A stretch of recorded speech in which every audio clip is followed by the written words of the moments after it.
Hi, I'm Fred Gerwig, and this is my U.S. Waterways lesson, which has been used for PowerPoint and Windows Movie Maker, and now PhotoStory 3 for the Education 6305 class at Fairmont State University. This PhotoStory will include a title page for my lesson, table of contents that you're looking at now, pages including guiding questions for the lesson, examples of a filled-in and blank U.S. rivers map, West Virginia CSOs that are used in this lesson, the 21st Century Skills Standards, as well as ISTE standards that I've utilized for this presentation, some general teaching objectives that I hope to bring across to the students with this lesson, and then student activities and expectations that I would have for them.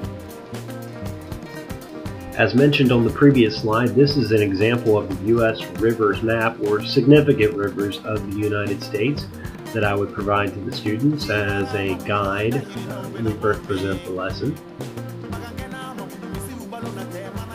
This is a blank U.S. map. After giving my students the filled-in version, I could reasonably expect them to look at the version and then transfer over or trace over the paths of the rivers onto this blank map as part of their grade for the assignment. Some guiding questions that I had set out with this lesson were: what are the major rivers of the U.S.? How do we use our rivers and streams? And then, as sort of an upper level question to require them to do some outside thinking, I would ask, how would our economy and nation be different today had our ancestors not harnessed rivers for our purposes? These are a list of the West Virginia content standards that I utilized for this lesson. You will notice that these are 7th grade standards, as typically I think this kind of lesson would be done in a general geography class for 7th graders.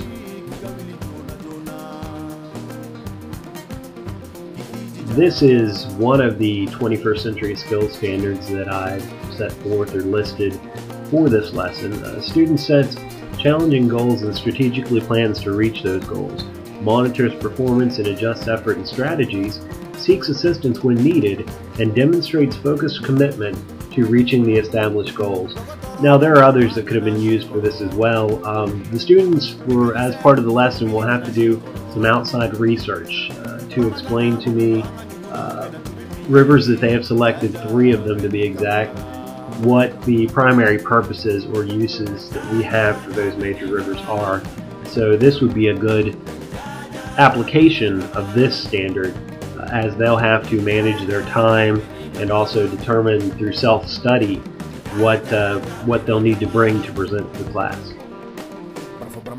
As part of this lesson, I've included an online rivers quiz game that the students will utilize in class if I am lucky enough to have computers in my classroom. I know the 8th grade West Virginia history class that I'm currently evaluating, they have a bank of computers, 7 or 8, that they use on a regular basis that are connected online and can be used for such online games for educational purposes. These are expectations that I've set out for myself in this lesson. I hope to identify and lecture on major U.S. waterways using maps, board notes, the textbook, and other media such as online geography games. I want to list and define key terms on the board, of which the students will then transfer over into their notebooks to be used later for the assessment following this activity. I want to provide a blank U.S. map with major rivers marked for students to label and hand in. I want to explain various uses for our major waterways and discuss how their use has had an effect on our country's development. Also, I'll express expectations of assignments that follow this lecture or lesson. And then lastly, I want to answer and discuss students' questions pertaining to the lesson and the assignments. These next few slides briefly will show a demonstration of the online geography game that I found that can be used for river identification. As you know, click here to play the game. This game that I found is by Shepherd Software, and it is actually a U.S. rivers game and quiz. The game will begin each session with saying something like, locate and click on the Ohio River, and at that point you mouse over the Ohio River and its location on the map, and if you choose the correct river, as I have here, being that I'm a geography minor and a future social studies teacher, I hope I could recognize the Ohio River on a map. I'd also hope that our 7th graders or even 8th graders in a West Virginia history course could locate that as well, as it's local. It told me that I was correct, if you can see that from the image. Then it would ask you to click OK, and it'll ask for another river, such as it may say next to locate the Mississippi, and the process will begin all over again. This is a list of expectations that I have of the students following the lesson, or some of this could be done as classwork. I want them to record board notes and other discussed items from the lesson in their course notebooks. Obviously, they'll need to record and learn the key terms and their definitions for the later assessment to follow. I'm going to expect them in this lesson to identify 3 major U.S. waterways and label them on the map that I've provided.